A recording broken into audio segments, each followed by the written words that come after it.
sabiduría al discípulo espiritual. Feliz y bendecido día de victoria, valiosas gemas invaluables del reino. El Padre bueno Jehová Dios les sostiene a salvo. Bienvenidos a esta convocatoria semanal de celebrar el día de descanso decretado por Jehová Dios desde la creación. El Padre bueno Jehová Dios hoy está en su diván para recibir a cada uno de sus hijos de pacto y tener comunión con ellos, tener comunión contigo y tener comunión conmigo. Y le decimos en este día de victoria, gracias Padre bueno Jehová Dios por la inmensidad de tu amor, por haber tenido este día dispensado desde un inicio para recibirnos y tener comunión contigo y decirte cuánto te amamos y cuánto estamos agradecidos por tu inmensa bondad, por tu misericordia, por ser un Dios creador bueno, por renovar la faz de la tierra, por sostener todo el universo a salvo, por tener el cuidado de dar provisión espiritual y material hasta que sobreabunde a cada uno de los que te buscamos en espíritu y en verdad. Tú eres el único Dios bueno, el Dios verdadero, el que describe la palabra de vida y que allí nos ha mostrado en tu inmensa misericordia tu carácter y nos ha revelado esta fiesta deliciosa con el que podemos entrar a tu presencia diciéndote todo lo que tenemos para decirte a ti en nuestro clamor, en nuestra adoración y en nuestras peticiones. Además también aceptamos de ti, Padre bueno, Jehová Dios, las exhortaciones y las correcciones para tener una semana de bendición teniéndote a ti como el centro de nuestras vidas, porque queremos hacer solo tu voluntad, Padre bueno. Por eso es un día maravilloso, un día grandioso, un día en donde decimos el Shabbat es nuestra delicia. El Shabbat es nuestra delicia. ¡Feliz Shabbat Shalom! ¡Feliz Shabbat Shalom! Queda aperturado este Shabbat Shalom. Amén, amén y amén. Amén, amén y amén. Preciosos Reyes Santos, estamos celebrando el segundo Shabbat del sexto mes bíblico y la primera lectura está tomada del libro de Sabiduría, capítulo 9, verso del 13 al 18. ¿Quién en realidad podrá conocer la voluntad del Señor? ¿Quién se apasionará por lo que quiere el Señor? La razón humana avanza tímidamente, nuestras reflexiones no son seguras, porque un cuerpo perecible pesa enormemente sobre el alma y nuestra cáscara de arcilla paraliza al espíritu que está siempre en vela. Si nos cuesta conocer las cosas terrestres y descubrir lo que está al alcance de la mano, ¿quién podrá comprender lo que está en los cielos? ¿Y quién podrá conocer tus intenciones si tú no le has dado primero la sabiduría o no le has enviado de lo alto tu Espíritu Santo? Así fue como los habitantes de la tierra pudieron corregir su conducta al saber lo que te agrada, fueron salvados por la sabiduría. Amén. El Salmo es el 90 y los versos son del 3 al 4, del 5 al 6, del 12 al 13 y del 14 al 17.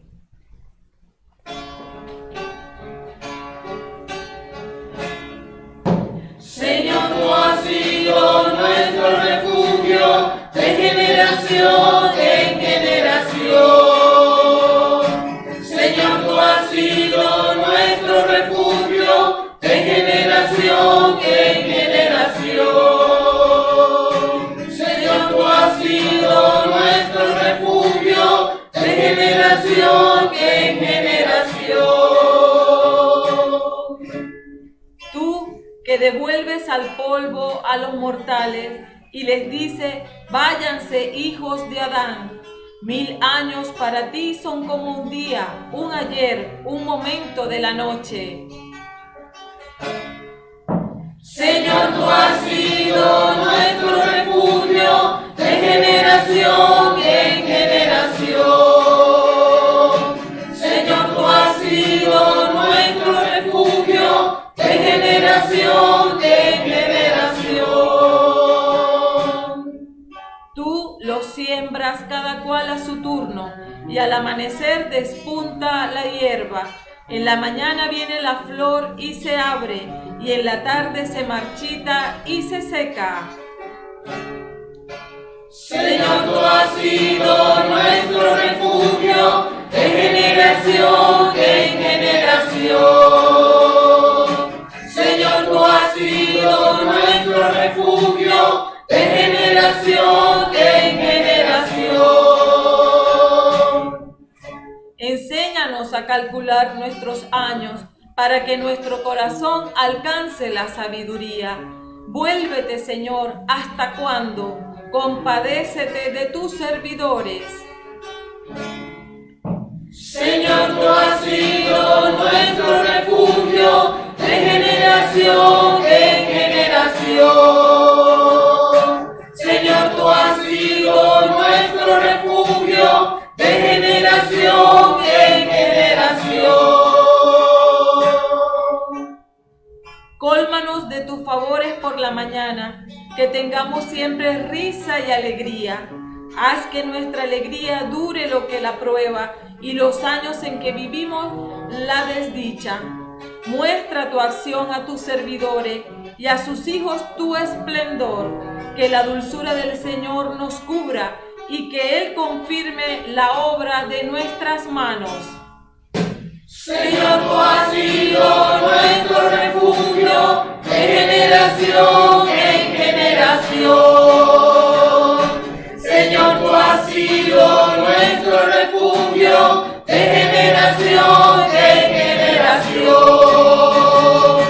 Señor, tú has sido nuestro refugio de generación en generación.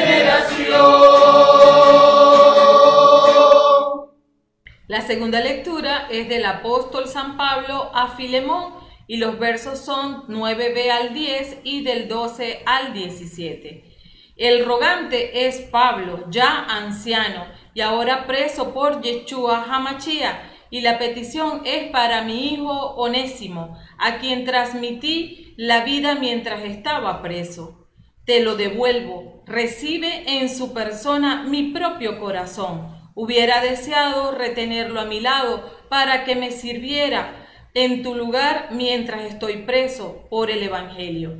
Pero no quise hacer nada sin tu acuerdo, ni imponerte una obra buena, sino dejarte que la hagas libremente.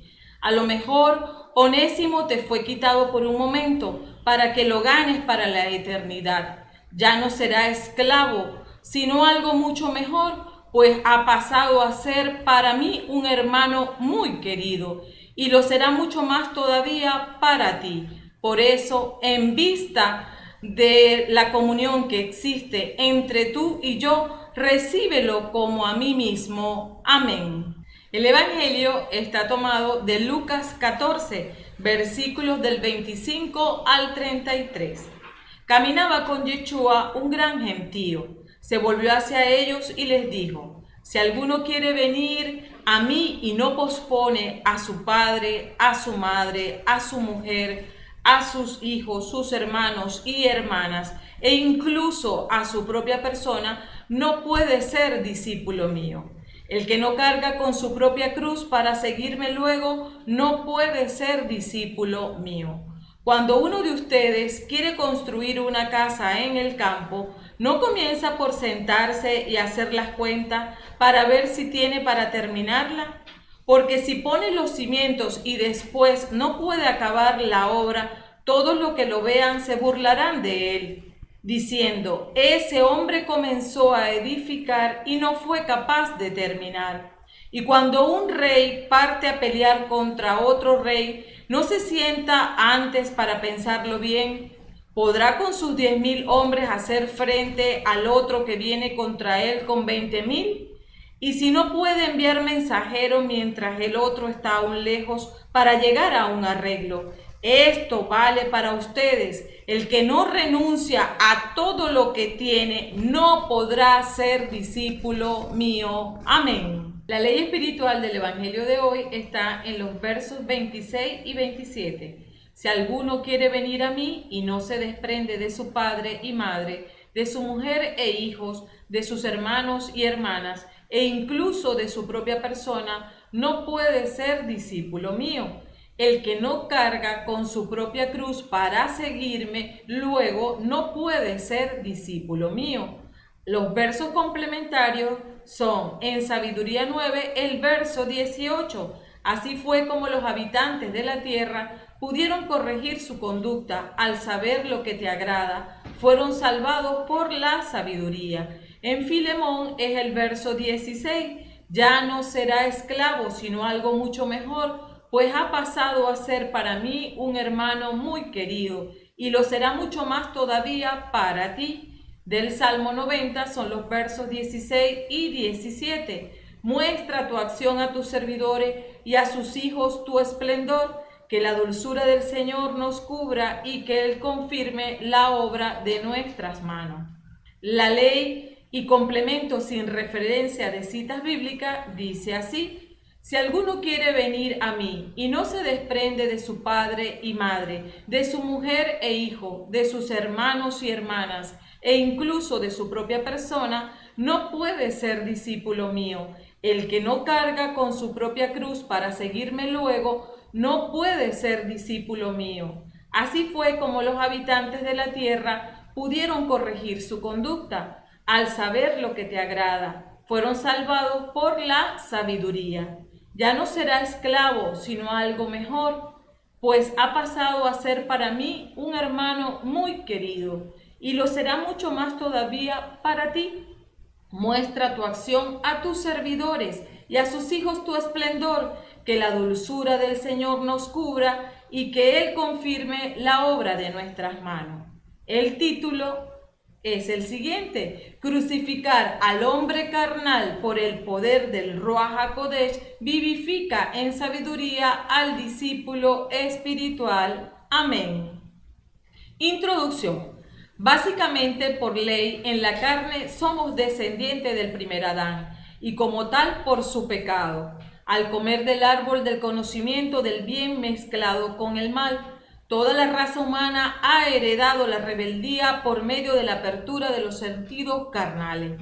En consecuencia, la carne hace imperar en la raza humana la tendencia a la independencia, al escoger en primer lugar el placer de los sentidos carnales, haciéndolo prevalecer sobre los mandamientos de Jehová Dios.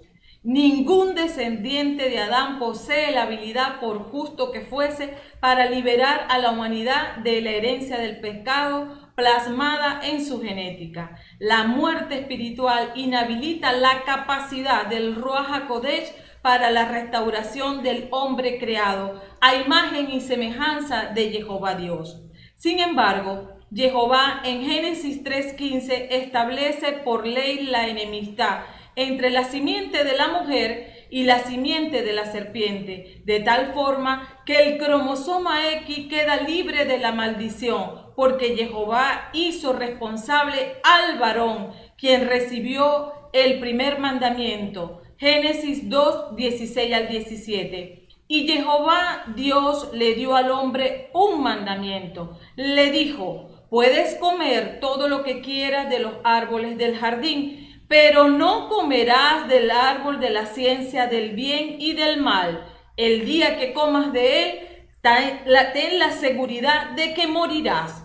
Es necesario recordar que el varón fue creado primero del polvo de la tierra, y a partir de él fue tomado el material del que la mujer es hecha por Jehová Dios. Por tanto, la culpa siempre recae fundamentalmente en el varón, por ser el iniciador de la vida humana. Ahora bien, por 4000 años imperó el pecado entre los descendientes de Adán, incluida la regeneración de la humanidad a partir de Noé. Las profecías mesiánicas anunciaron a lo largo de este tiempo, iniciado con Moisés, que vendría la liberación definitiva a partir del ungido de Jehová. El profeta Isaías anunció que el Salvador nacería a partir de una mujer virgen en Isaías 7:14. Concretamente, Yeshua HaMashiach es el Emmanuel, el Salvador que nos nació en tabernáculo, a partir de la simiente de Jehová, que el Ruach HaKodesh plantó en el vientre de Miriam la Virgen, siendo igual a nosotros en todo, menos en el pecado, para que a partir del padecimiento de su carne, por la obediencia completa, fuese la víctima perfecta, en cuyo sacrificio de sangre posee el poder para anular en los que creen en él la maldición de Adán, siendo restaurada su comunión con Jehová.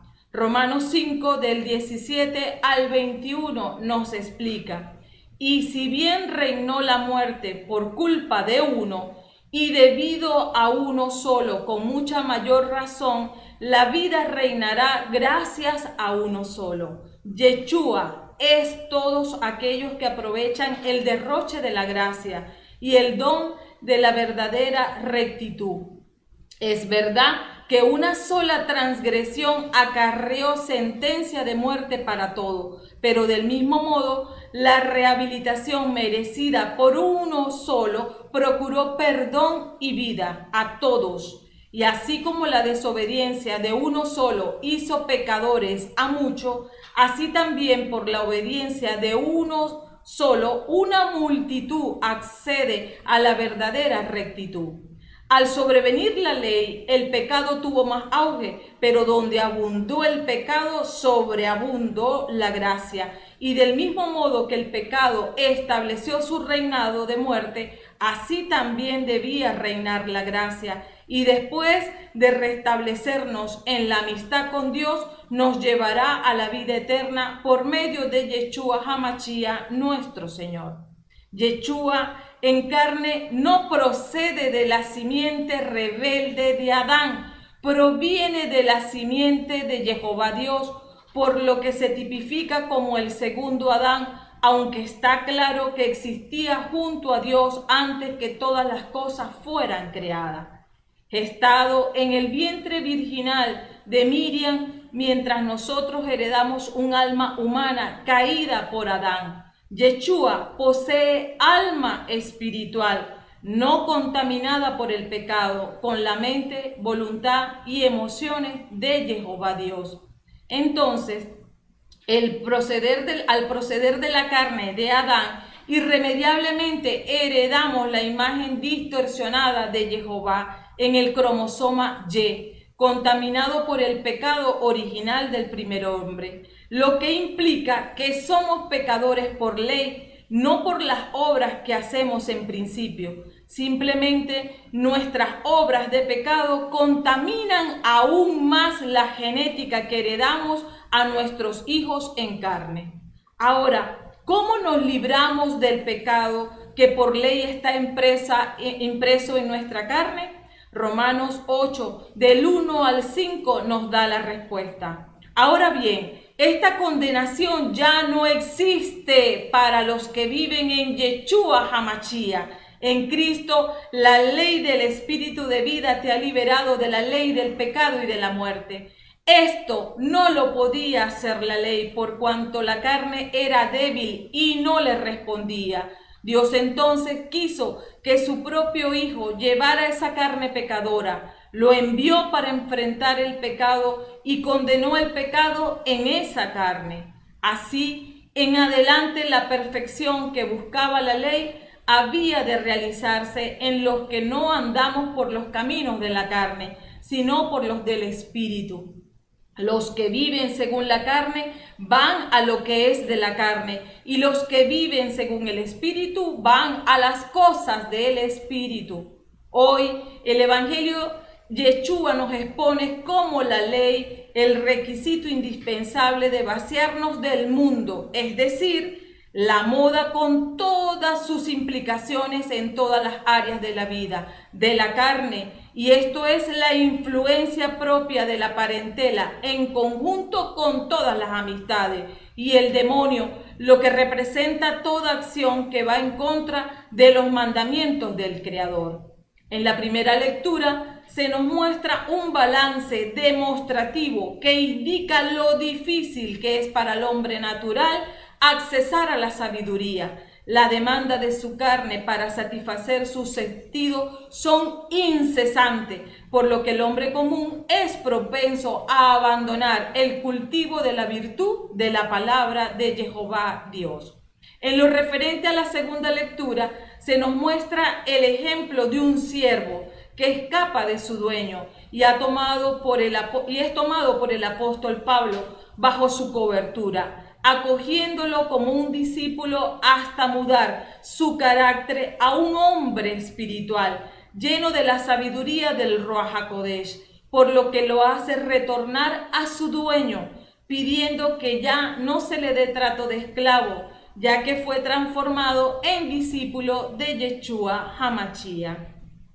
Finalmente, el Salmo se nos enseña que Jehová Dios es refugio seguro para todo hombre que se esfuerza por ser discípulo de su palabra de vida de generación en generación. Solo quien adquiere la sabiduría entiende que somos almas eternas y procura conocer lo efímero de la vida en la carne, para no perder tiempo en el cultivo de la vida en su espíritu. En la comunión con Yeshua es la prioridad de los salvados que perseveran en el ejercicio de la santidad. Acompáñanos para esta disertación a continuación. El Evangelio, recuerden que está tomado de Lucas 14, versículos del 25 al 33, e iniciamos con el diagnóstico. La lectura de hoy se corresponde a la cuarta parte del Evangelio de Lucas, que describe el ministerio de Yeshua HaMashiach en Perea y sus alrededores, y que va desde el capítulo 13:22 al 19:27. En este contexto del capítulo 14, Yeshua HaMashiach sanó a un hombre hidrópico, lo cual creó controversias relacionadas con el Shabbat en los versos del 1 al 6. Y luego se dirigió a la gente que buscaba el mejor asiento, aconsejándoles que en vez de eso buscaran el peor de los asientos y que invitaran a los menospreciados a su mesa, en los versos del 7 al 14. Cuando un invitado dijo a Yeshua: bienaventurado el que comerá pan en el reino de los cielos, él le contestó con la parábola de la gran cena, sugiriendo que los elegidos habían rehusado la invitación a favor de otras prioridades y que por eso gentiles tomarían su lugar, en los versos del 15 al 24. La lección en el Evangelio de esta semana sigue naturalmente esa parábola, en que los elegidos no estaban dispuestos a darle a su amo la prioridad que merecía, y tiene un nombre muy particular, que el discipulado es costoso. Yeshua se encuentra en camino a Jerusalén y a la cruz, pero la multitud piensa que va en busca de una corona terrena. Consideran a Yeshua como un ganador y van y le siguen para poder ganar también ellos. Enseña que el discípulo va acompañado por un precio muy alto, porque no puede hacerlo a su manera, sino a la manera de Yeshua. Los que aspiran seguirle han de considerar el precio antes de firmar el contrato del discipulado. Yeshua exige compromiso, una palabra poco popular en estos días. Estamos tentados a llenar asientos prometiendo un Ferrari o un Porsche en cada garaje y un Rolex en cada muñeca. Es que se está tentado a no retar a la gente hacia un discipulado fiel, hacia el fiel cumplimiento del temor de Jehová Dios y las obras de piedad, hacia la vida matrimonial en fidelidad, a llevar honestamente los negocios y a realizar las declaraciones de impuestos sobre la renta correctamente, la compasión por los menos afortunados u otros compromisos, porque se espera que si no pedimos demasiado, los recintos se llenarán. Resulta que, te lo digo, el estándar del reino es alto. Y el que se compromete con Yeshua HaMashiach es porque tiene un estándar también bien alto. Y es porque vive en integridad y con un compromiso para él y hacia los demás. Yeshua no hace fácil el discipulado, no ofrece un plan fácil para pagar a plazo. nunca trata de esconder el precio del discipulado, sino que lo escribe en una etiqueta bien grande para que todos lo vean.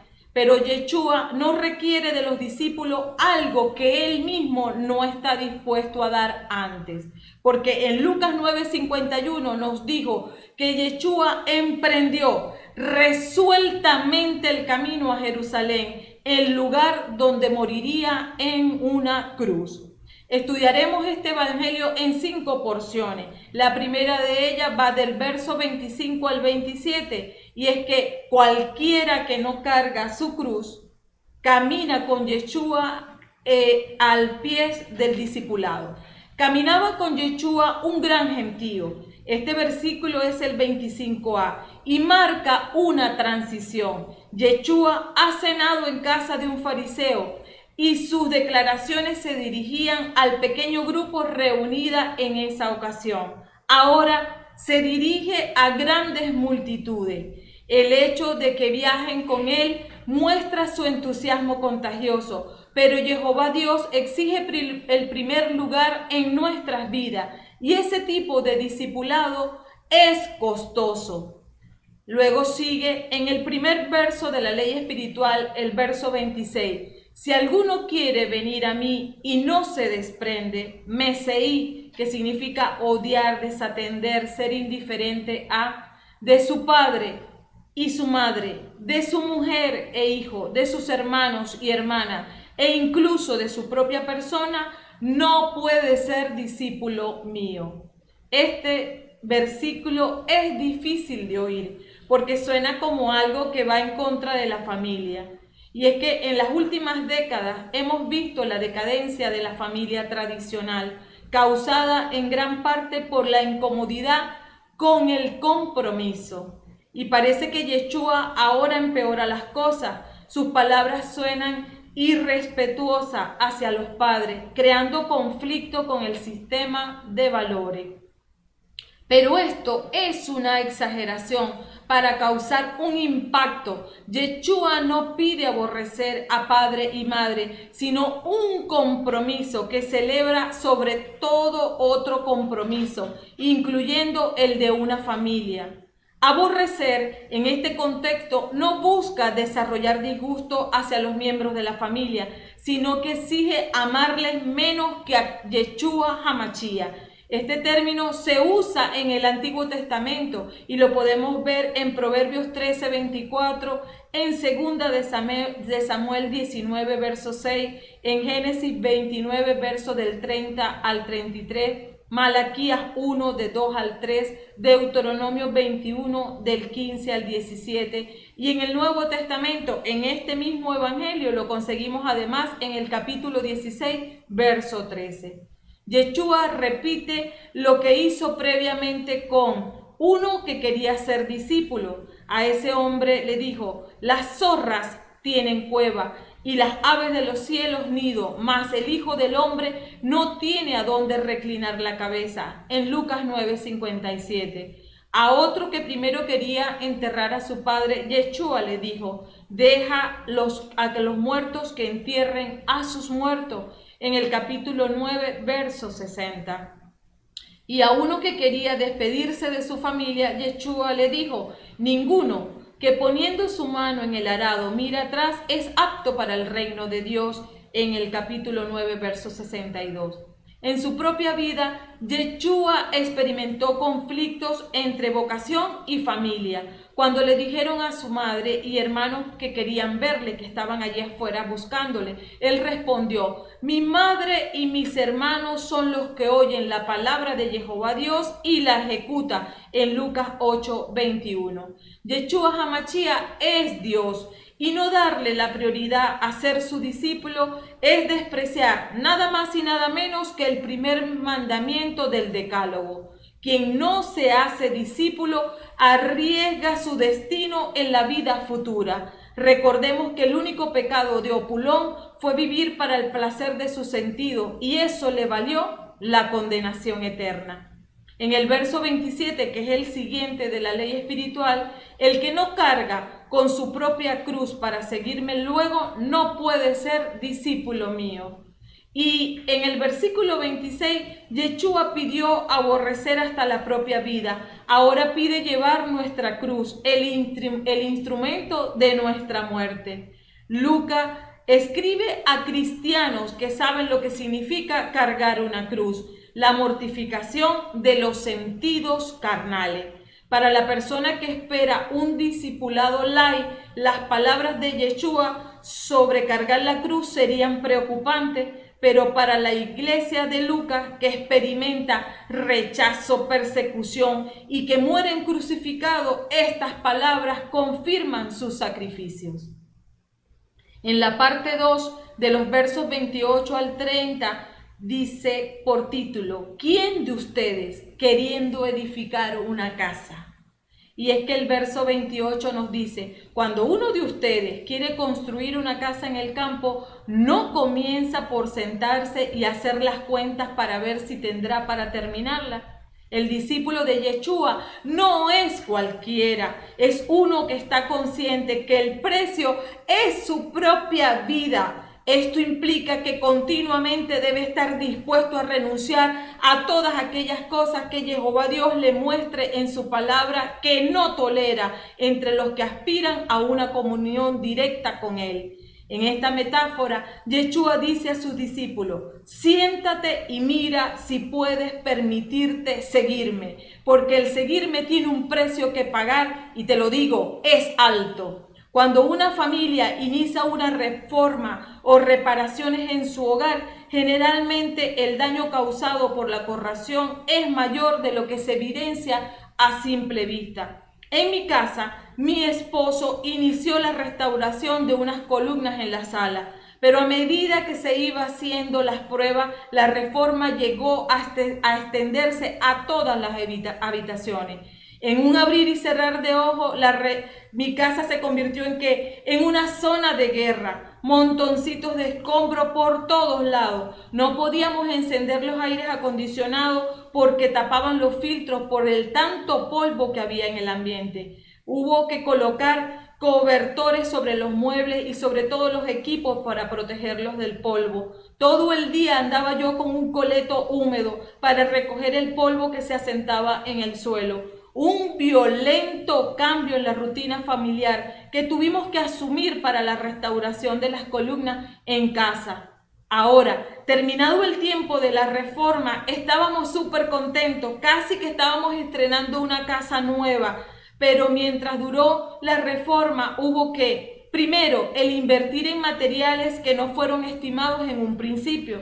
Segundo, se alargó el tiempo de los trabajos en la casa. Tercero, tuvimos que dormir hasta sin aire acondicionado.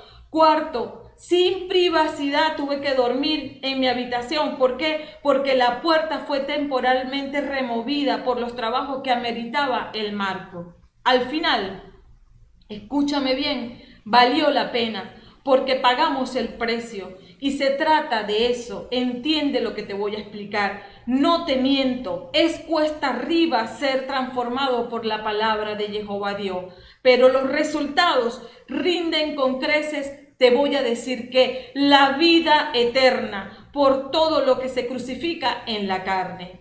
Hoy Yeshua nos plantea que va a ejecutar reformas en nuestras almas, las cuales pueden ameritar ajustes drásticos y debemos estar dispuestos con toda obediencia para asumir los cambios que los mandamientos de Jehová van a operar en nuestras vidas. En los versos 29 y 30 nos dice: porque si pone los cimientos y después no puede acabar la obra, todos los que lo vean se burlarán de él, diciendo: ese hombre comenzó a edificar y no fue capaz de terminar. El desprestigio del cristianismo es por cortesía de los miles de payasos, actores que asumiendo un liderazgo dentro de la eclesía caen en cuenta que el costo de la disciplina, de la santidad en la cultura del reino de Jehová Dios es muy alto. Por tanto, comienzan a desviarse en secreto hasta que quedan expuestos en sus esclavitudes carnales. Hacen de Yeshua una burla y el mundo no va a desestimar la oportunidad para afianzar su ateísmo liberal. Muchos inician con entusiasmo la construcción de su torre espiritual y abandonan en distintas etapas, siendo perceptible en su vida solo ruinas. Se supone que puso los cimientos sobre la roca que es Yeshua HaMashiach y luego conscientemente practicó el aborto del propósito de santidad a favor de sus apetencias carnales. Siráside, Eclesiástico 2:1 nos dice: si te has decidido a servir al Señor, prepárate para la prueba. Por eso que el carácter del discípulo es íntegro y es santo, porque ha decidido servir al Rey de Reyes. Debemos resistir todos los costos de la edificación de nuestra torre de santidad. En la tercera parte, que va del verso 31 a 32, nos hace una pregunta. ¿Cuál rey, habiendo de ir a hacer la guerra? El verso 31 al 32 nos dice: y cuando un rey parte a pelear contra otro rey, no se sienta antes para pensarlo bien. ¿Podrá con sus 10,000 hombres hacer frente al otro que viene contra él con 20,000? Y si no puede, envía mensajeros mientras el otro aún está lejos para llegar a un arreglo. Esta parábola expresa el mismo punto de los versículos 28 y 30. No empieces hasta que hayas calculado y asesorado la probabilidad de tener éxito. Planifica con cuidado para evitar desilusión. Prepárate ahora, no sea que te encuentres en medio de un desastre que tú mismo no puedas controlar. En la cuarta parte tenemos el verso 33, el que no renuncia a todas las cosas que posee, y esto vale para ustedes. El que no renuncia a las cosas que posee no podrá ser discípulo mío, dice Yeshua HaMashiach. En este evangelio, Yeshua habla frecuentemente de posesiones materiales y lo vemos con el hombre rico cuya única preocupación era disfrutar de su riqueza. En el capítulo 12, verso del 13 a 21. También les dijo a sus discípulos que no se preocuparan de comida y ropa. No teman, pequeño rebaño, porque al Padre de ustedes le agradó darles el reino. Vendan lo que tienen y repártanlo en limosna. Háganse junto a Dios bolsas que no se rompe de vieja y reservas que no se acaba. Allí no llega el ladrón y no hay polilla que destroce. En Lucas 12, verso del 32 al 33. También requirió que el joven rico vendiera sus posesiones y se las diera a los pobres. En el capítulo 18, verso del 18 al 25. Zaqueo mostró su arrepentimiento comprometiéndose a redimir cualquier falta de honestidad previa, pagando 4 veces esa cantidad en Lucas 19:8. Yeshua advierte: ningún siervo puede servir a 2 patrones, porque necesariamente odiará a uno y amará al otro, o bien será fiel a uno y despreciará al otro. Ustedes no pueden servir al mismo tiempo a Dios y al dinero, en Lucas 16:13. Lucas también escribió el libro de Hechos, donde relató: y todos los que creían estaban juntos y tenían todas las cosas en común, y vendían las posesiones y las haciendas, y se las repartían entre todos, como cada uno tuviese necesidad. En Hechos de los Apóstoles, capítulo 2, verso del 44-45, y también lo dice en Hechos 4, verso 32. Hijos amados, les digo, hacerse cristiano requiere arrepentimiento, una palabra que en griego significa más que tristeza por el pecado, es volverse a una nueva dirección, como un soldado cuando da media vuelta. En hebreo es techubá, volver al camino, pero no a un camino cualquiera, al camino de Jehová Dios. Yeshua deja claro que hacerse cristiano significa volverse hacia Dios y rechazar cualquier preocupaciones por posesiones. En cuanto al pronóstico, Yeshua sigue exponiendo el estándar del discípulo y lo vemos en el verso 34 que dice: la sal es una cosa buena, pero si la sal deja de ser sal, ¿con qué se salará de nuevo? La sal que pierde su salinidad no sirve para nada. De acuerdo a todo lo que Yeshua ha venido diciendo, aquí está enseñando que seguirle sin un verdadero compromiso, sin haber entregado todo y haberlo puesto a Él en primer lugar por sobre todas las cosas, un seguir a Yeshua de esta manera es como la sal insípida que no sirve para nada. En el verso 35 nos dice, ya no sirve para el campo, ni para el estiércol, se la tirará fuera. Escuchen pues si tienen oído. La sal solo es útil cuando tiene la naturaleza de sal. Un discípulo de Yeshua HaMashiach es solo útil cuando tiene la misma naturaleza de Yeshua HaMashiach.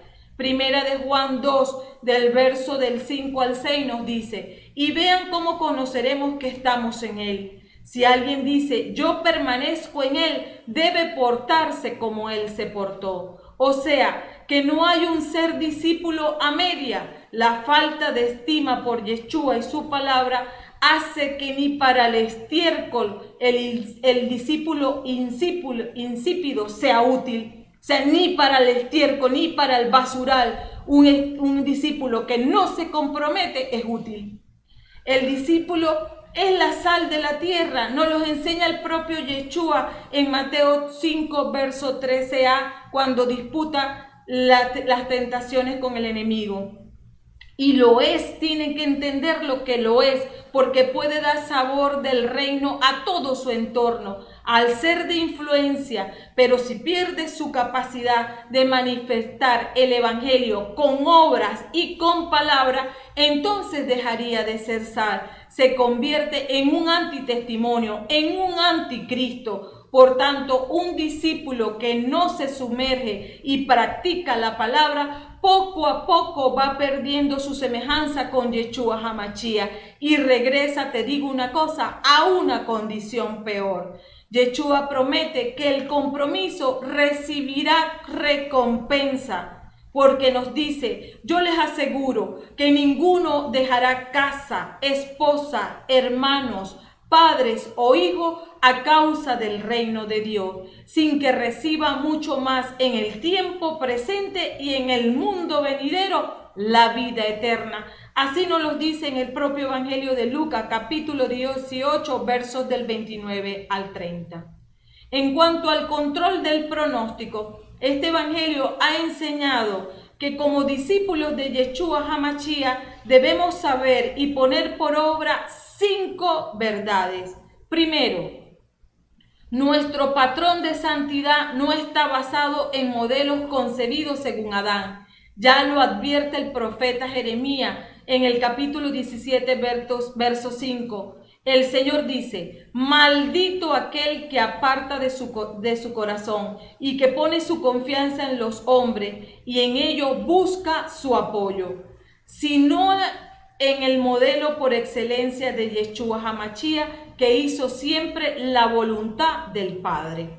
En segundo lugar, solo el Espíritu de Yeshua, el Ruach HaKodesh, tiene la facultad para romper con el yugo de la ley del pecado y de la muerte, que arrastra a la condenación a todo el que insiste en amar a su propia vida en este mundo más que a Jehová Dios.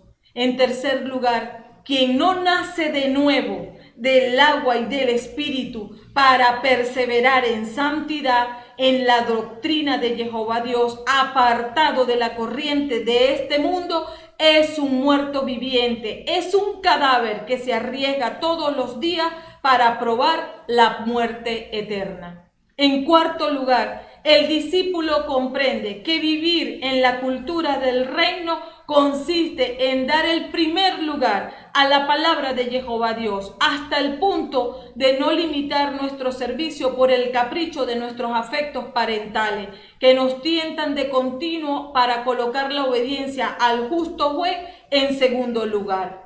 Quien ama a sus parientes más que Jehová Dios es uno que, entre otras cosas, quebranta el Shabbat, para asistir a celebraciones familiares, gran cosota, cayendo en desobediencia por seguir sus apetitos carnales y no dejarse guiar por el Ruach HaKodesh, a quien contrista de continuo. Por tanto, el discípulo echa fuera todo lo que es causal de desobediencia. Superada la barrera de la parentela, el discípulo, al igual que Abraham, es probado para colocar en segundo lugar las prioridades propias, para obedecer los dictámenes de Jehová Dios. Esto es lo que aconteció cuando el Todopoderoso pidió al Padre de la fe que sacrificara a su hijo Isaac, el hijo de la promesa, el mismo que le había costado y anhelado más de 25 años.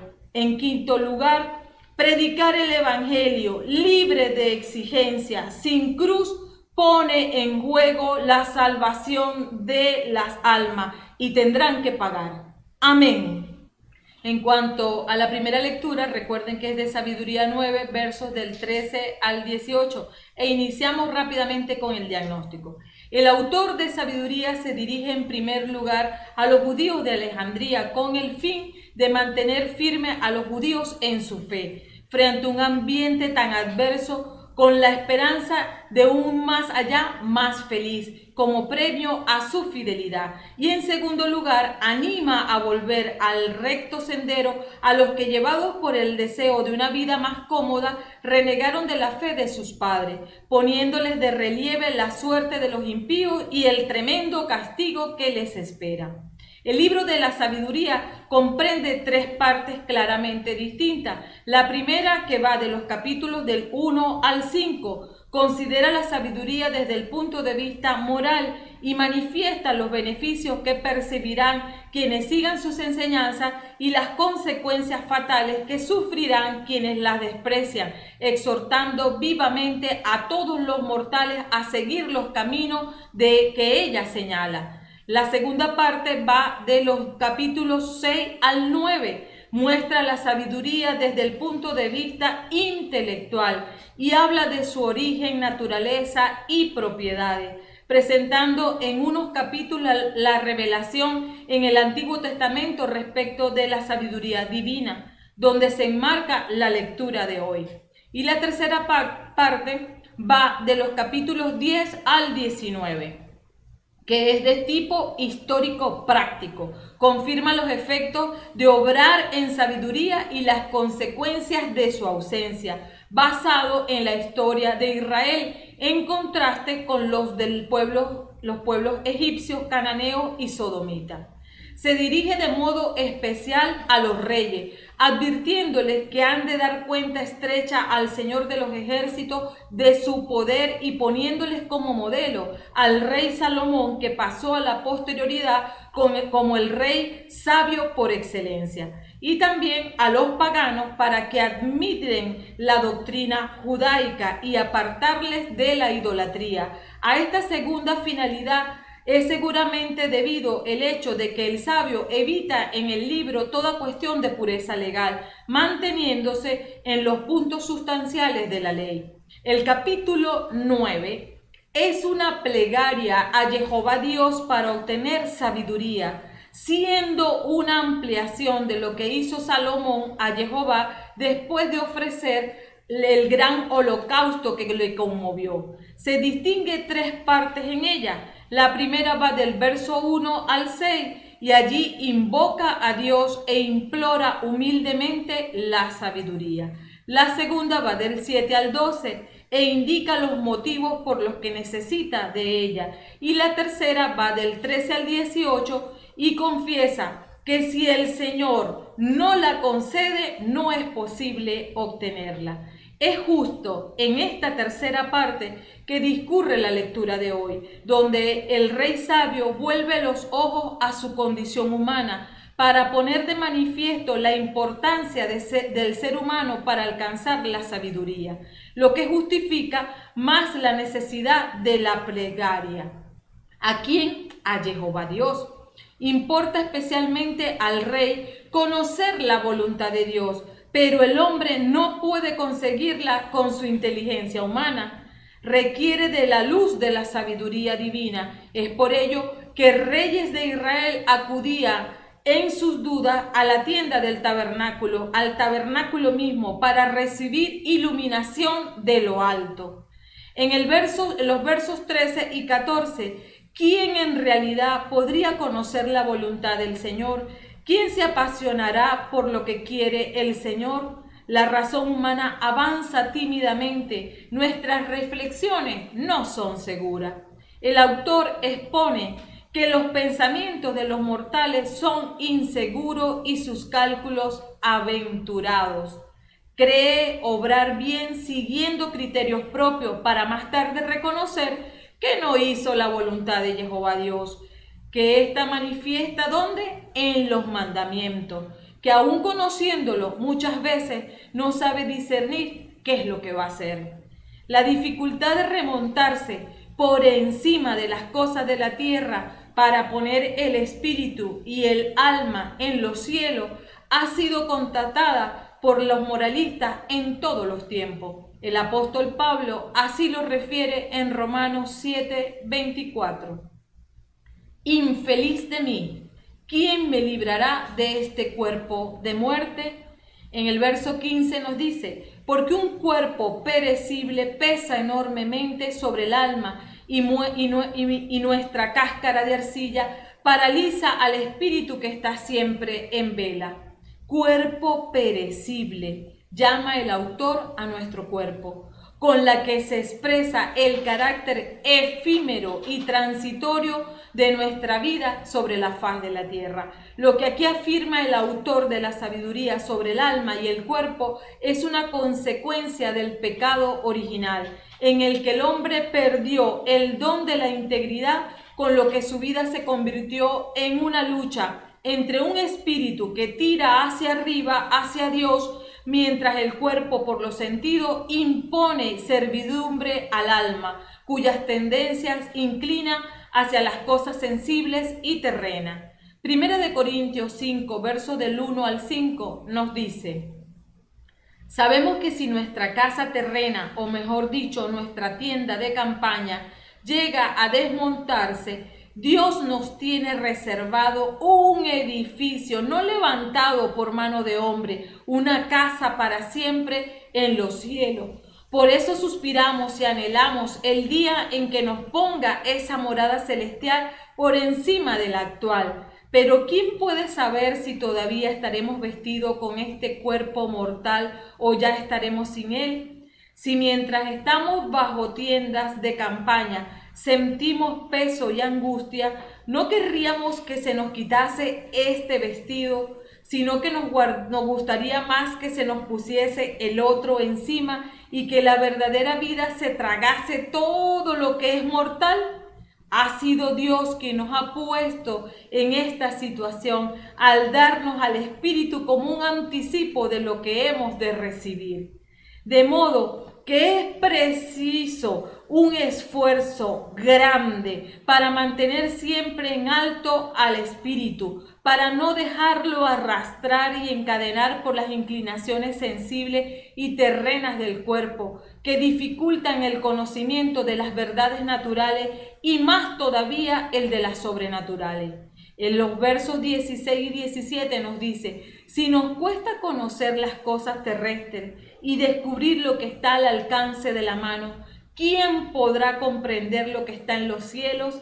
¿Y quién podrá reconocer tus intenciones si tú no les has dado primero la sabiduría o no le has enviado de lo alto tu Espíritu Santo? Si nosotros, después de mucho trabajo y estudio, no conseguimos más que una ciencia limitada y llena de suposiciones, muchas veces de estas cosas terrenas, ¿cómo podremos conocer los misterios divinos, la voluntad de Dios, si Él no nos da su sabiduría y envía de lo alto su Espíritu Santo? A esta dificultad aludía Yeshua HaMashiach cuando decía a Nicodemo: si hablando de cosas terrenas no crees, ¿cómo creerías si te hablase de las cosas celestiales? A la luz del Nuevo Testamento podemos descubrir un sentido más profundo que el que captó el autor sagrado. El verso 18 nos dice: así fue como los habitantes de la tierra pudieron corregir su conducta al saber lo que te agrada. Fueron salvados por la sabiduría. Fue la sabiduría quien manifestaba la voluntad de Jehová Dios y lo que le era grato a él. A muchos en los tiempos pasados dirigieron sus pasos por el recto sendero de la virtud, por lo cual fueron salvados de la destrucción y de la muerte eterna, gracias a la intervención de la sabiduría. En cuanto al pronóstico, la sabiduría en la historia de Israel va de los capítulos 10 al 19. El autor sagrado ha afirmado la necesidad de la sabiduría para conocer la voluntad y designios de Dios y poder gobernar la propia vida y la de los hijos conforme a ella. La última parte de su obra es una demostración histórica de las maravillas que la sabiduría llevó a cabo en Israel, las cuales contrastan con la historia de los egipcios, de los cananeos, que privados de ella incurrieron con sus maldades en los más duros castigos divinos. Se pone de manifiesto en las narraciones de estos capítulos la providencia de Jehová Dios sobre su pueblo escogido, cuyos directores se dejaron conducir dócilmente por la sabiduría. Y tenemos en ella un capítulo de la historia de la salvación, una parte del gran drama o lucha que se inició en el paraíso entre las fuerzas del bien y las fuerzas del mal, y no concluirá hasta el final de los tiempos en que Yeshua HaMashiach, Redentor, ponga a todos sus enemigos como tarifa de sus pies y entregue su reino al Padre bueno. El autor ha escogido unos cuantos personajes bíblicos destacados y destacados episodios de la historia de Israel, mencionando en los libros sagrados, entre ellos los referidos en el Éxodo, con la finalidad de poner más al vivo la imaginación de los lectores, la actuación de la sabiduría a través de la providencia especial que Jehová Dios da a Israel. En cuanto al control del pronóstico, la oración humilde, profunda y ardiente en demanda de la sabiduría ha de preceder a toda acción encaminada al buen gobierno de la propia vida y de los que están bajo nuestra cobertura. Sigamos el propio consejo de la palabra para adquirir la sabiduría. Y vámonos a Santiago, capítulo 1, versos del 5 al 8.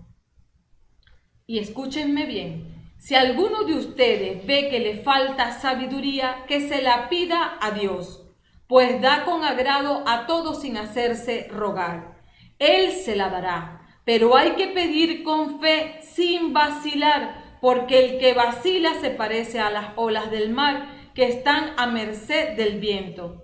Esa gente no puede esperar nada del Señor. Son personas divididas y toda su existencia será inestable. Aquí de Santiago se desprenden tres premisas fundamentales. Anota la primera de ellas: pedir la sabiduría a Jehová Dios y no a los hombres, a las universidades o a las religiones, porque la sabiduría es el Ruach HaKodesh. Segundo, pedir con fe, con emuná, con fidelidad, creyendo que ya la tiene. Y tercero, perseverantemente, sin dudar, debes pedirla para que logres conquistarla. Y de acuerdo a Proverbios, el consejo lo tenemos en Proverbios 9:10. El temor de Jehová Dios es el principio de la sabiduría.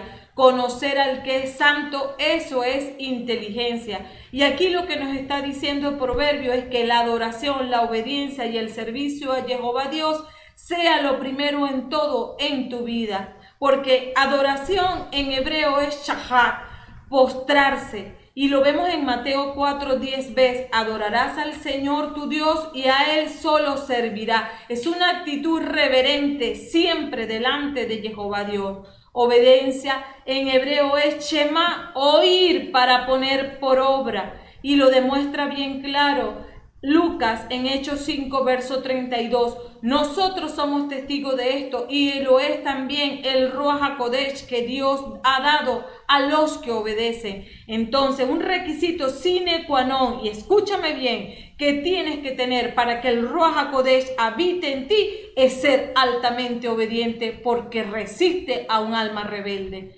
Y servicio en hebreo es sharat, que significa ministrar, ayudar u oficiar a otro, sabiendo que servir a Dios es reinar. Y Marcos 9:35 nos los ilustra. Entonces se sentó Yeshua y llamó a los 12 y les dijo: si alguno quiere ser el primero, que se haga el último y el servidor de todos.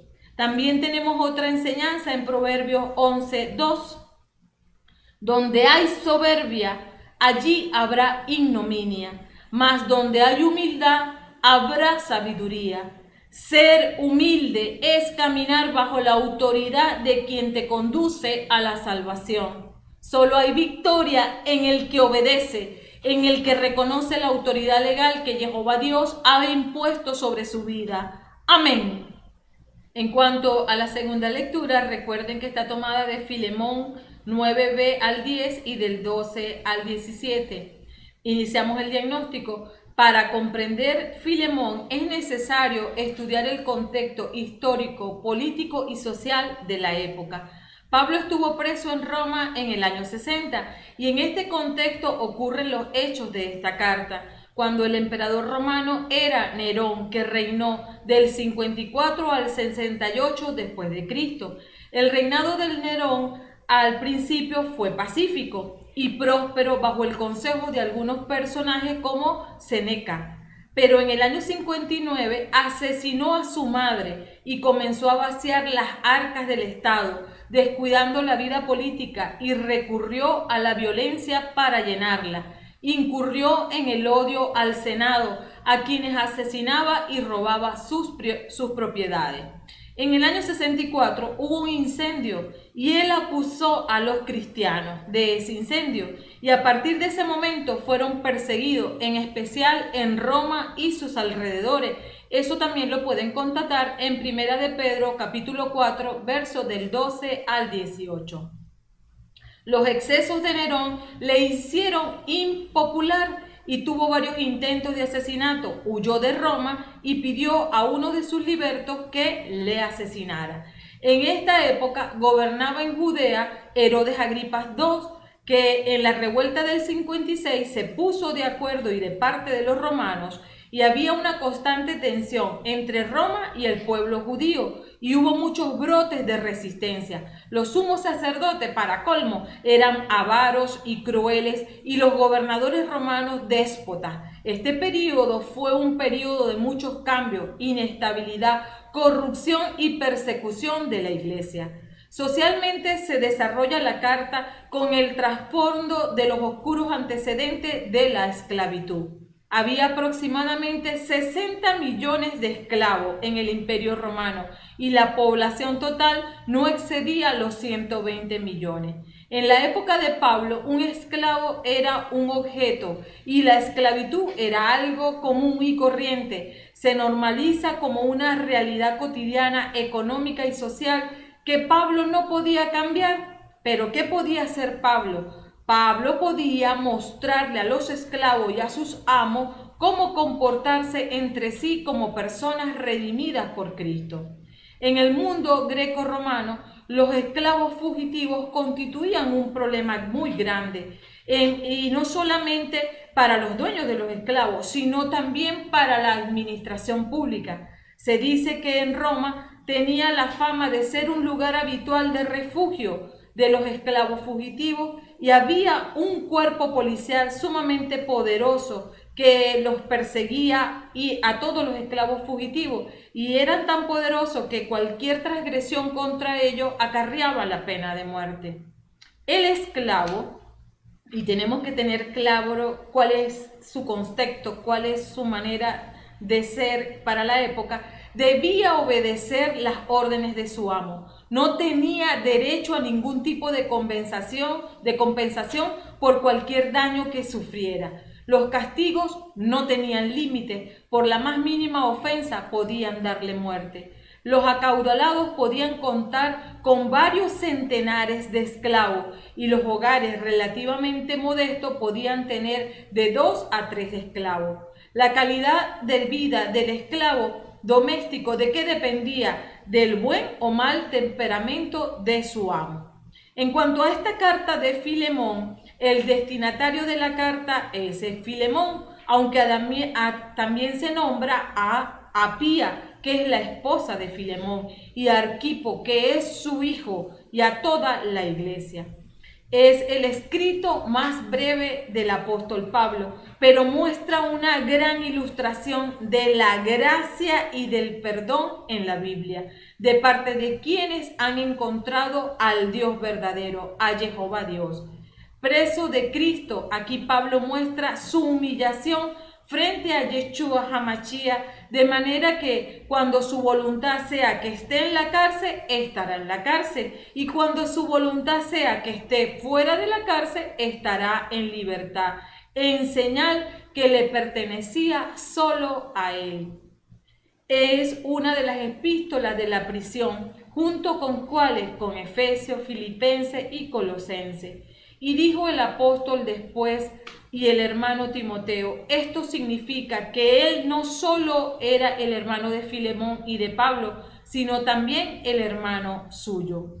En cuanto a Filemón, vivía en Asia Menor, específicamente en Colosa. Era un hombre acaudalado, pues su casa era de gran tamaño, tanto como para celebrar en ella las reuniones de las congregaciones de Colosa. Conocía a Pablo, de quien había aceptado la buena nueva a raíz de su predicación, y lo podemos constatar en Colosenses 1, verso 1 y en el capítulo 2, 1. Era amigo de Pablo, puesto que Pablo, cuando le relata la carta, no se identifica como apóstol al saludarlo, porque no necesitaba defender su apostolado frente a él.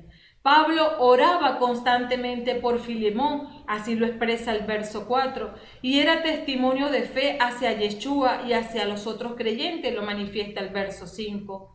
Pablo prepara a Filemón para transmitir el propósito de su carta en el verso 6, cuando le dice, ojalá esa fe se vea en las obras y manifieste todo lo bueno que tenemos en Cristo. En el verso 9, prefiero pedírtelo por amor. El rogante es Pablo, ya anciano y ahora preso por Cristo Jesús. Pablo planteó su propósito con mucha diplomacia, con cautela, con tacto, con amor.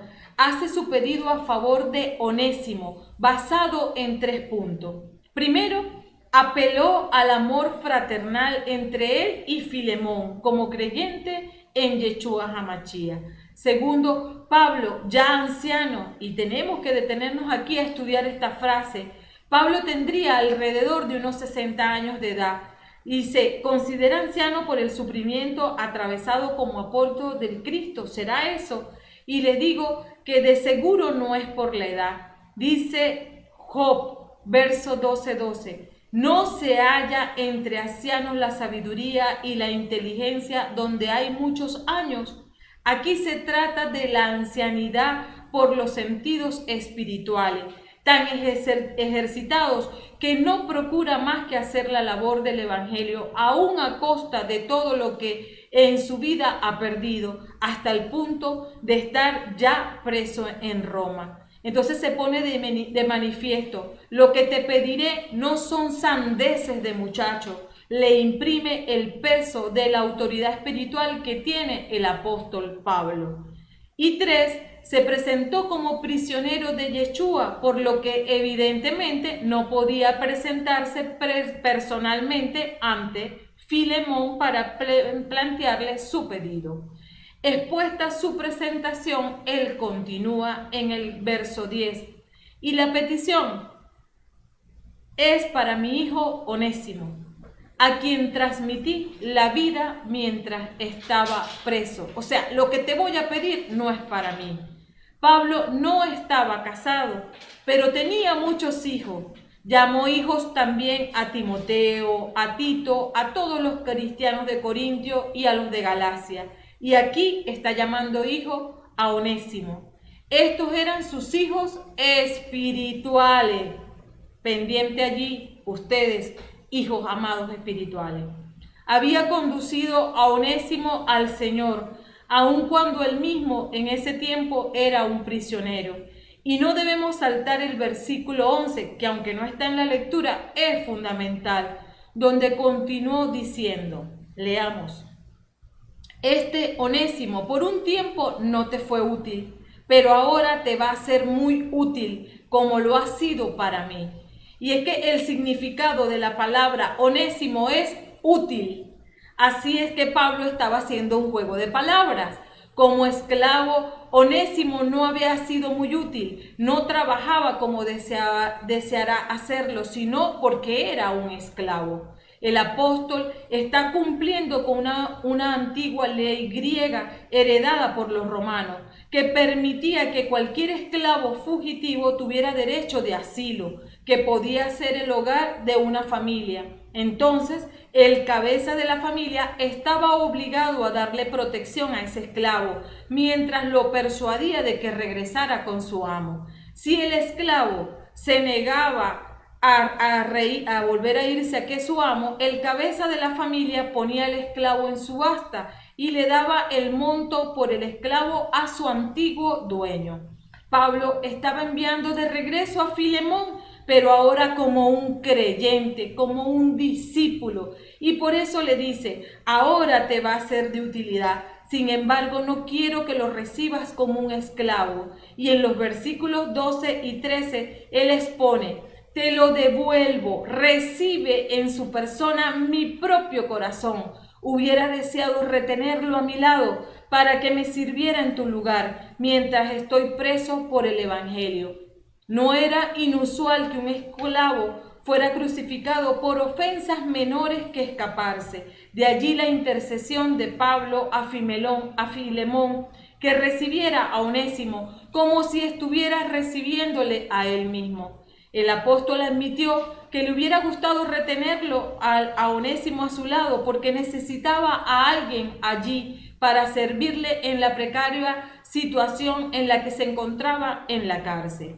Al enviarlo de regreso, Pablo le está corrigiendo, y es que leamos Proverbio 28:13, el que encubre sus delitos no prosperará, pero el que los confiesa y enmienda obtendrá misericordia. Y dice el versículo 14, pero no quise hacer nada sin tu acuerdo, ni imponerte una obra buena, sino dejar que lo hagas libremente. Pablo hace la súplica en amor, pues no iba a pisotear los derechos de Filemón y le da la libertad de hacer lo correcto ante el Señor por su propia voluntad y no obligado por él. Y dicen los versículos 15 y 16, a lo mejor Onésimo te fue quitado por un momento para que lo ganes para la eternidad. Ya no será esclavo, sino algo mejor, pues ha pasado a ser para mí un hermano muy querido y lo será mucho más todavía para ti. La conversión de Onésimo transforma el estatus y la relación de él con Filemón.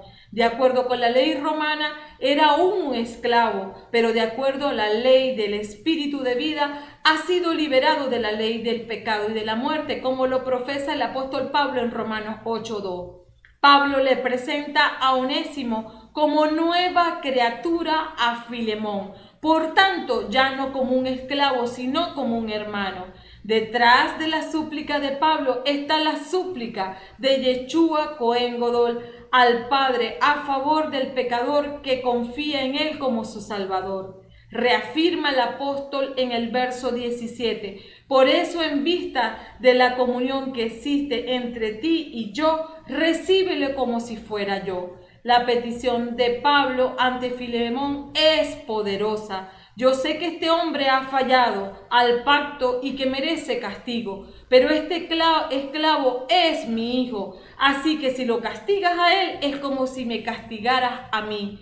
Pablo tiene la certeza que en Yeshua HaMashiach Onésimo es un hombre nuevo y como tal tiene que ser tratado. En el pronóstico, el verso 18 dice, y si te ha perjudicado o te debe algo, cárgalo a mi cuenta. Fue como si Pablo, a ser un creyente en Cristo, hubiera tenido una tarjeta de crédito y dijo: si te ha perjudicado o te debe algo, cárgamelo a mi cuenta. Figura semejante a cuando arrepentidos estamos frente al Padre para recibir la salvación. Y Yeshua dice: si este hombre en algo te ha perjudicado, papá, o te debe algo, mira mi sangre, ya yo pagué por él. Romanos 3:25 nos dice: Dios lo puso como víctima cuya sangre nos consigue el perdón, y esto es obra de fe. Así demuestra Dios cómo nos hace justo, perdonando los pecados del pasado. Y ahora leamos el versículo 19, que presenta asuntos generales y personales pedidos. Dice: yo, Pablo, lo escribo y firmo de mi propia mano, yo te lo pagaré, sin hablar de la deuda que tienes conmigo y que eres tú mismo. Es la astucia del apóstol Pablo, dada por la sabiduría que le otorga el Ruach HaKodesh. Pablo había guiado a Filemón al Señor y ahora le invita a recordar que él también ha sido perdonado y que pone en práctica Mateo 18, 32, 33. Entonces el Señor lo hizo llamar y le dijo: siervo miserable, yo te perdoné toda la deuda cuando me lo suplicaste. ¿No debías también tú tener compasión de tu compañero como yo tuve compasión de ti? Y entonces aquí es que está apelando el apóstol Pablo y continúa su súplica a favor de Onésimo en el verso 20 y 21. Vamos, hermano, espero de ti este servicio en el Señor. Confórtame en Cristo. Te escribo con plena confianza en tu docilidad. Sé que harás mucho más de lo que te pido. Y es que una de las características de los verdaderos creyentes es que dan la milla extra. El Señor es generoso, por tanto nosotros también debemos serlo. En el control del pronóstico, Pablo enseña en esta carta: primero, no somos lo que los títulos dicen de nosotros, somos lo que Yeshua HaMashiach dice de nosotros. Nos ha dado a conocer la verdad que nos hace libre. Segundo, el alma redimida por el sacrificio de Yeshua HaMashiach tiene los mismos derechos en el reino de Dios que Yeshua. Así lo manifiesta Romanos 8:17. Siendo hijos, son también herederos. La herencia de Dios será nuestra y la compartiremos con Cristo. Y si hemos sufrido con Él, estaremos con Él también en la gloria. En tercer lugar, el que vive en Cristo es una nueva criatura. Lo antiguo ha desaparecido, un ser nuevo se ha hecho presente. Lo dice 2 Corintios 5:17. Pero cuando hacemos algo malo, debemos de hacer lo posible por corregirlo. Ser nuevas criaturas en Cristo no elimina nuestra responsabilidad de hacer restitución. Más bien aumenta nuestra obligación, por difícil que ésta sea. Y en cuarto lugar, el valor extraordinario de la palabra dada por una autoridad espiritual en pro de la salvación de las almas es porque no está hablando cualquiera. Es uno que sirve a Jehová Dios en el pastoreo de sus hijos, y quien desoye la advertencia basada en la palabra es al Altísimo, a quien ignora, pues no viene en nombre propio. Marcos 9:37 lo dice el propio Yeshua: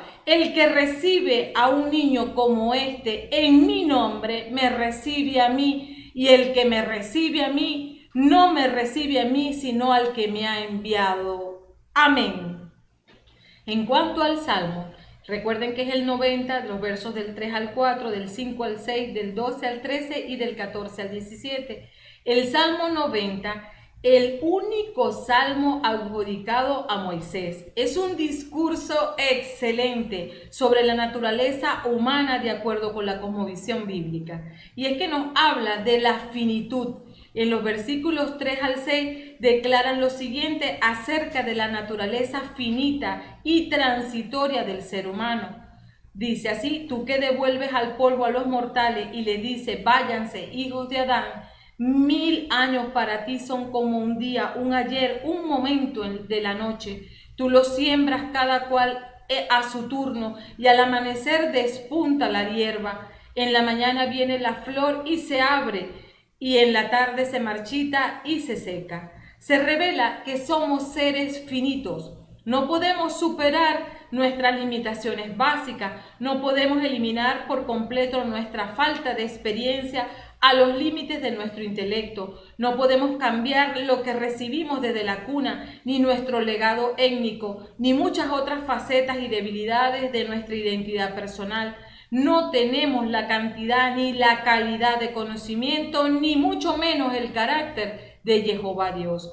En el verso 12 nos dice: enséñanos a calcular nuestros años para que nuestro corazón alcance la sabiduría. Cuando Moisés consideró la naturaleza frágil de la humanidad y el justo juicio de Dios, esto le hizo pedirle a Dios sabiduría para comprender la brevedad de la vida. Debemos reconocer que el solo hecho de que respiremos ya es un regalo. Debemos entender que somos mayordomos de nuestra propia existencia, de modo que tenemos que rendir cuentas por nuestra vida al Altísimo. Además, contar nuestros días implica entregarnos a lo que realmente importa y aquello que tiene trascendencia eterna, a la palabra de Jehová Dios, cumplirla para agradar al propio Jehová Dios.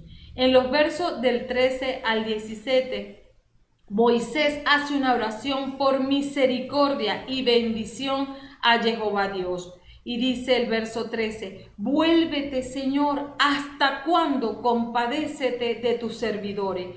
Moisés le pide a Dios que no se demore en traer su presencia, su compasión, su misericordia a su pueblo. No es osadía, es confianza. Así que tú mismo no te retrases más en suplicar al Padre para que se manifieste en ti. El verso 14 nos dice: cólmanos de tus favores por la mañana, que tengamos siempre risa y alegría. Lo único que asegurará una alegría para toda la vida es un corazón satisfecho con la experiencia de tener el amor puesto en Jehová Dios, de esa unión amorosa entre tú y Él. Entonces, no pierdas tiempo buscando contentamiento en los bienes materiales que solo complacen la carne. Ten tu contentamiento en complacer a Jehová Dios. El verso 15 y 16 nos dice: haz que nuestra alegría dure lo que la prueba y los años en que vivimos la desdicha. Muestra tu acción a tus servidores y a sus hijos tu esplendor. Muchos fueron los días de su aflicción, y Moisés pide que los días de su alegría también sean muchos, y que fueran tan largos que la gloria de Dios fuera evidente incluso sobre sus hijos. Gracias, Moisés, por hacer esta plegaria, que en Yeshua HaMashiach hemos recibido respuesta, porque lo leemos en 2 de Corintios 4, 17 y 18. No se puede equiparar esas ligeras pruebas que pasan a prisa con el valor formidable de la gloria eterna que se nos está preparando. Nosotros, pues, no nos fijamos en lo que se ve, sino en lo que no se ve, porque las cosas visibles duran un momento, pero las invisibles son para siempre. El verso 17 nos dice: que la dulzura del Señor nos cubra y que Él confirme la obra de nuestras manos. La oración de Moisés es por la permanencia de la obra del pueblo de Dios. Y hoy le digo: gracias, Moisés, porque esta petición se hace, que nuestra labor al cumplir la gran comisión trascienda hasta la vida eterna. Por tanto, en el reino todo rinde frutos eternos. Amén.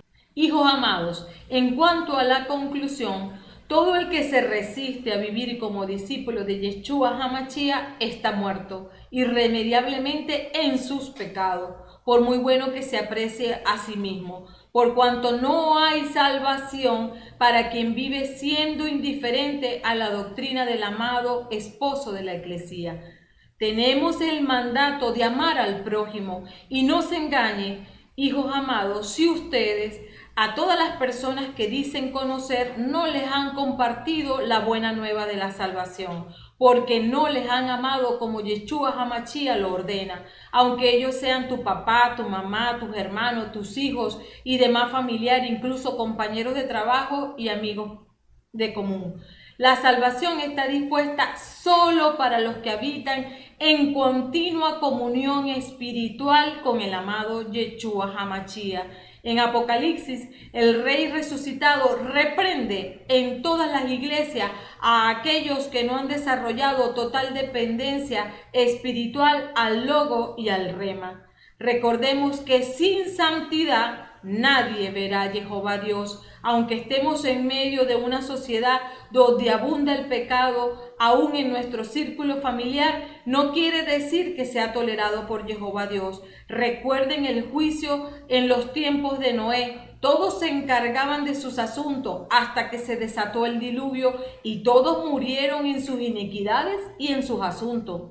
Juan 14 dice que Yeshua viene a buscar a los discípulos que le sirven, un resto considerado como pequeña manada, que sustancialmente son menos de 10 justos por cada ciudad en el mundo, a quienes levanta antes del día de la ira, para resguardarlos del juicio inminente sobre los impíos en Yom Kippur. Así de escasa es la santidad en los días del fin, tal como en los días de Noé. Solo 8 fueron considerados justos para entrar en el arca, mientras que toda la vida del planeta fue extinguida. Ahora yo te digo, y ponme atención, si Moisés, que trataba a Jehová Dios panín a panín, cara a cara, le pidió al propio Jehová Dios que le diera sabiduría, ¿no les parece que es irresponsable e insensato no pedirla a nosotros? Por tanto, empieza a clamar por ella para que siempre tomes buenas decisiones y dejes de errar al blanco. Amén. Preciosos Reyes Santos, y vamos a orar ahora por los diezmadores y colaboradores del Ministerio de Mosqueteros de Jehová Dios que han participado en la extensión del Reino de Luz a través de sus finanzas.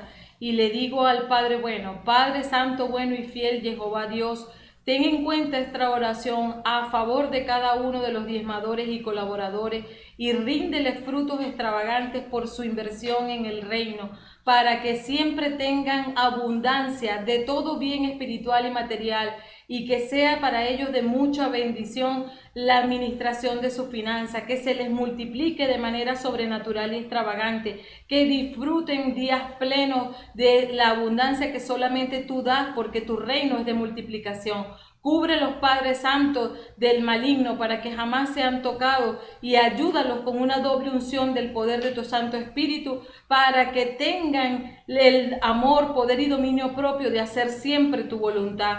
Padre Santo, tú eres el único que hace que todas las bienes prosperen. Te pido que lo hagas en ellos y que sea trascendente sus ingresos hasta sus generaciones de pacto y su nivel espiritual hasta sus generaciones de pacto, y que jamás se aparte la línea profética de su linaje.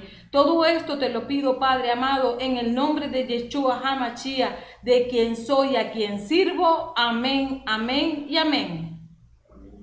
Si has llegado hasta aquí es porque ya viste toda la hermenéutica. Por tanto, dale ahora me gusta, suscríbete a nuestro canal si aún no lo has hecho. Activa la campanita para que te lleguen nuestras notificaciones. Y no olvides comentar el momento de esta hermenéutica que ha sido de impacto para ti y para los tuyos. Y compártela con todos tus familiares, de tal manera que cumplas con la gran comisión y ames al prójimo como a ti mismo. Bendiciones, preciosos Reyes Santos. Vamos todos a alabar al Señor con panderos y danzas. Vamos todos a alabar al Señor con panderos y danzas. Si en la tierra se canta, en el cielo se oye. Si en la tierra se canta, en el cielo se oye. Así, así, así se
Bye.